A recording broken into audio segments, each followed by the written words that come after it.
He was living the dream. $20 million NBA contract, luxury mansion, adoring fans.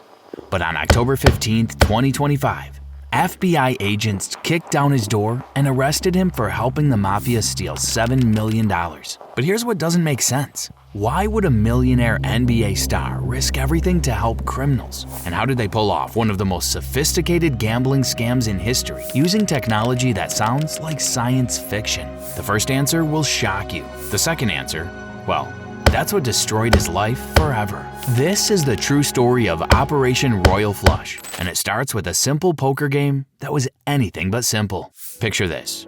You're 28 years old. You're making $20 million a year playing a game you love, and everywhere you go, people treat you like royalty. This was the world of Terry Rozier, known to NBA fans as Scary Terry for his clutch playoff performances with the Charlotte Hornets. But there's a dark side to this lifestyle that most people never see: the boredom.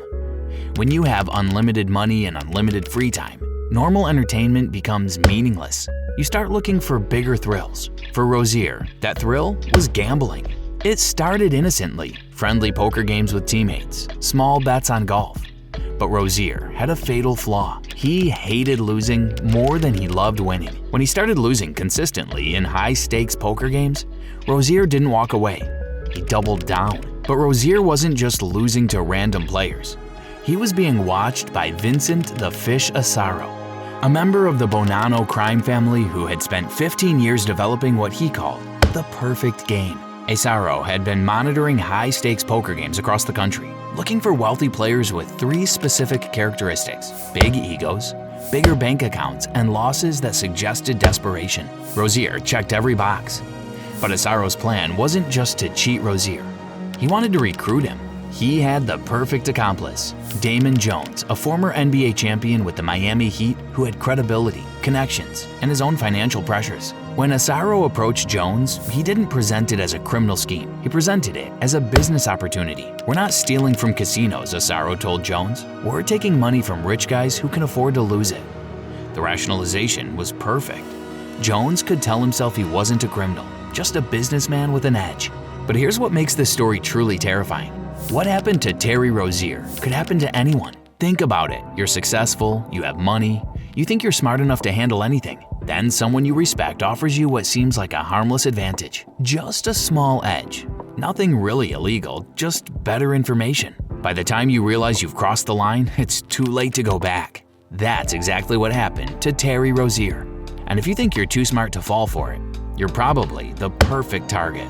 Because the recruitment process they used was so sophisticated, it fooled millionaire businessmen, tech executives, and yes, NBA superstars. So pay attention to what comes next, because this could save you from making the biggest mistake of your life. The recruitment of Terry Rozier was a masterclass in psychology manipulation. It started with friendship. Jones began showing up at the same places as Rozier, creating the impression of coincidence. Over months, Jones built a relationship with Rozier, casually mentioning private games with serious players and real money. It's like the NBA Finals of poker, Jones would say. The hook was perfect. Rozier was competitive by nature. The idea of an elite competition he wasn't part of was irresistible. Finally, Jones made his move. "There's a game this weekend in Miami. Really high-level stuff. You interested?" Rozier was hooked. The first game was designed to be the perfect experience. Rozier won about 50 grand, enough to feel successful but not suspicious. What Rozier didn't know was that every other player at the table was part of the criminal organization. His win was planned. Over 6 months, Rozier became a regular. Sometimes he won, sometimes he lost, but he was always treated like a VIP. The criminals were patient, building trust and getting him comfortable with larger stakes. The turning point came during a game in New York where Rozier lost $180,000 in a single night. Instead of walking away, he did exactly what Asaro predicted. He asked for a chance to win it back. That's when Jones made the offer that would destroy Rozier's life. "What if I told you there was a way to guarantee you'd win it back?" Jones explained that the game had technology that could give them an edge. Nothing illegal, just advanced analytics. "Think of it like having the best scouting report in basketball," Jones said. "We're just better prepared." The rationalization was perfect. Rozier could tell himself he wasn't becoming a criminal, just using intelligence to gain advantage. But the moment Rozier agreed, he crossed a line he could never uncross. With Rozier recruited, the operation expanded rapidly. The beauty of having an NBA player wasn't just credibility. It was access to wealthy targets. Rozier's phone was full of dream victims, athletes, executives, entrepreneurs who all wanted to play poker with an NBA star. The organization developed the Goldfish Protocol, a systematic approach to targeting wealthy victims. They would research financial situations, analyze personalities, study social connections, then design customized approaches. For tech executives, games were networking opportunities. For entertainment figures, exclusive Hollywood events. For hedge fund managers, high IQ competitions. Every game followed the same pattern. Welcome phase where victims won small amounts, hook phase with bigger wins and losses creating addiction, and harvest phase where the system systematically drained bankrolls. The psychological manipulation was so sophisticated that victims rarely realized they were being cheated. But you're probably wondering, why would a millionaire risk everything for this? That brings us to our first question.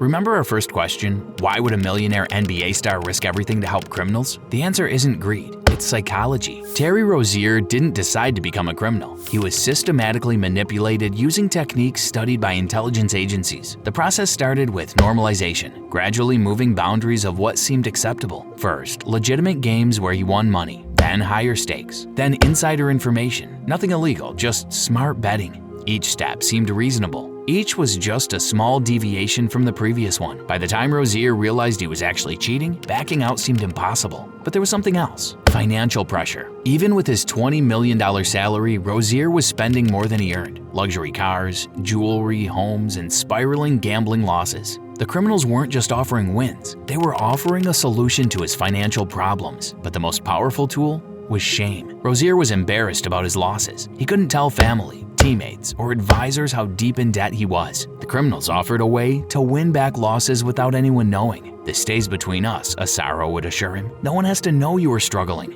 Therefore, Rozier wasn't recruited through greed, but through fear, shame, and desperation. The criminals identified his psychological vulnerabilities and exploited them with surgical precision. Here's what's terrifying. This technique could work on almost anyone. If you had a secret problem and someone offered a solution that seemed relatively harmless, wouldn't you be tempted? That's how they got Terry Rozier, and that's how they could get anyone. But now comes the shocking part. How exactly did they steal $7 million using science fiction technology? That's our second question, and the answer will blow your mind.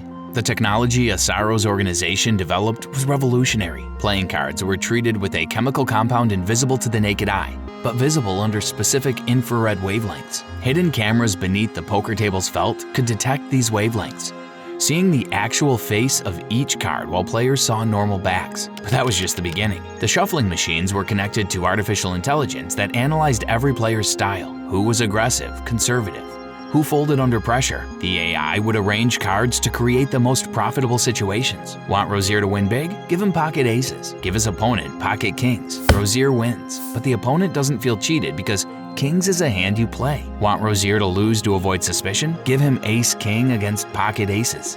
The psychological manipulation was perfect, but the most ingenious part was communication. Through nearly invisible earpieces, criminals received real-time instructions. One tone meant fold, another call, a third raise. The instructions were so precise, they knew exactly how much to bet to maximize profits. The technology was so advanced that even knowing it existed, you probably couldn't detect it. Cameras smaller than pinheads, invisible chemical compounds, undetectable earpieces, AI operating with no visible equipment. To victims, it looked like the most secure, legitimate poker game possible, but they were playing against a system that knew their cards, predicted their behavior, and was programmed to take their money efficiently. It took the FBI 4 years to understand how it worked. With this perfect system, the criminals began the harvest. All people with money and egos. The victims felt honored losing to NBA players. Rozier shared playoff stories. Jones talked championships. They were so starstruck they never suspected systematic cheating. The losses were staggering. $1.2 million from one tech executive, $800,000 from a hedge fund manager in a weekend, $1.8 million from a real estate mogul. But the psychological impact was worse than financial. These successful people lost confidence in their judgment. One victim testified, "I couldn't understand how I was losing to people I thought I was smarter than. It made me question everything." However, managing millions in stolen money created new challenges. The 4 crime families each contributed to money laundering. Bonanos operated legitimate businesses for cash deposits. Gambinos had cryptocurrency connections. Lucchese's controlled offshore banking. Genovese's provided security. But the most sophisticated aspect was using NBA players as unwitting money mules. Criminals would arrange for players to win large amounts, then invest in crime family businesses. From outside, it looked like smart athlete investments. In reality, it cleaned criminal proceeds, but rapid growth attracted attention. The NBA's security department noticed Rozier's unusual gambling activity and quietly contacted the FBI. Special Agent Sarah Chen realized she was looking at something unprecedented. The breakthrough came from Marcus the Shark DeLuca, a Gambino associate who'd been skimming money. Facing death threats, DeLuca contacted the FBI. For 2 years, he fed information while participating, providing recordings that revealed the full conspiracy. The most damaging evidence was recordings of Rozier and Jones discussing their roles. In one conversation, Rozier said, "I don't care if it's cheating. These rich guys can afford to lose the money, and I need to win."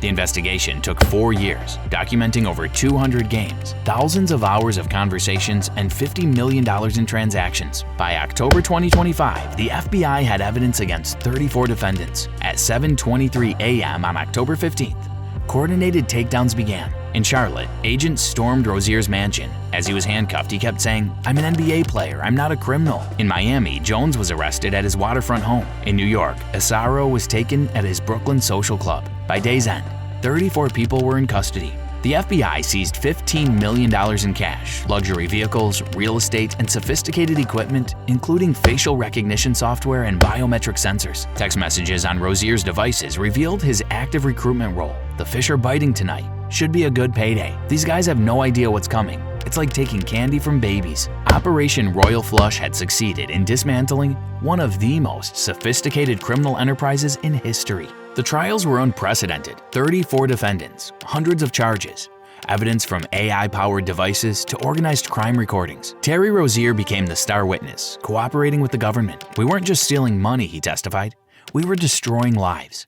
These businessmen trusted us because we were professional athletes. We used their respect as a weapon." Victims painted devastating pictures of damage suffered. One tech executive broke down. "I trusted these people. They were my heroes, and they destroyed my life." After 6 days of deliberation, guilty on all counts, Terry Rozier, 15 years in federal prison. Damon Jones, 12 years. Organized crime figures, 20 years to life. Today, Rozier sits in Pennsylvania federal prison, working in the laundry for $1.20 an hour. His $20 million career is over. His reputation destroyed. His family torn apart. But the most important lesson of Operation Royal Flush is this: no one is untouchable. Rozier had everything: fame, fortune, respect, bright future. But his desire for more, combined with inability to accept losses, made him vulnerable to sophisticated manipulation. The victims weren't naive. They were successful people who trusted individuals they admired. Their trust was weaponized by people who saw respect as nothing more than an exploitation tool. So remember Terry Rozier's story the next time you see a celebrity,